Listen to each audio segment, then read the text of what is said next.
The truth is that many of the pawn endgames are quite tactical. Well, they're not these typical kind of tactics in which we have a queen sacrifice or rook sacrifice to checkmate. Of course, such things don't exist in the pawn endgames. And yet there are other combinations going between kings and pawns, and sometimes even beautiful maneuvers that are made. All of these are considered to be part of the tactics. And really, some of them we should know. Others we could even figure out. Yet let's take a look at this position and think about it from white's side. I mean, it doesn't look good.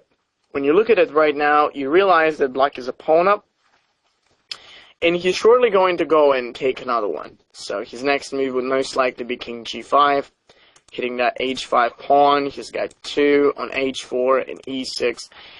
And this, I mean, honestly speaking, it does not look good. It doesn't look good. So, naturally, if white wants to stop that, he has to start with king f4. And now black is going to do h3 in order to force our king to go back and stop this pawn.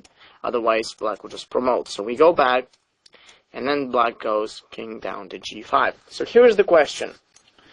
Does white have any way to save the game? Or perhaps he'll lose. By losing the h5 pawn, maybe black will just be able to go back, and it looks like he has an advantage. What do you think? Does white have a chance to save this game?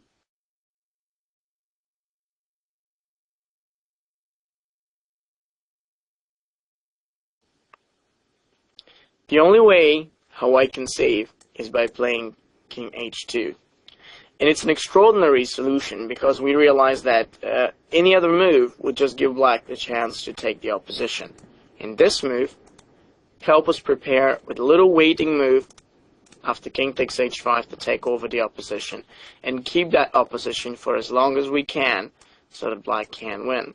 It's really an amazing thing how we're not letting him to pass through, and if he plays e5, this type of pawn's endgame is known as completed drawers when the pawn goes right next to the king. It's quite extraordinary. So we get to realize that king h2 is the way to make a draw. If black plays king h6 and tries to play smart, we do king g3. And we can wait around as much as we want until he takes, and then we take over the opposition. Now what happens if black tries e5? Well, in this case we don't really need to care about the opposition, because as long as the king is not in front of the pawn, at least one file in front of it, it's draw no matter who controls the opposition. In fact, white just needs to go in front of it, and it's a complete throw, theoretically. There is no way how black can win here.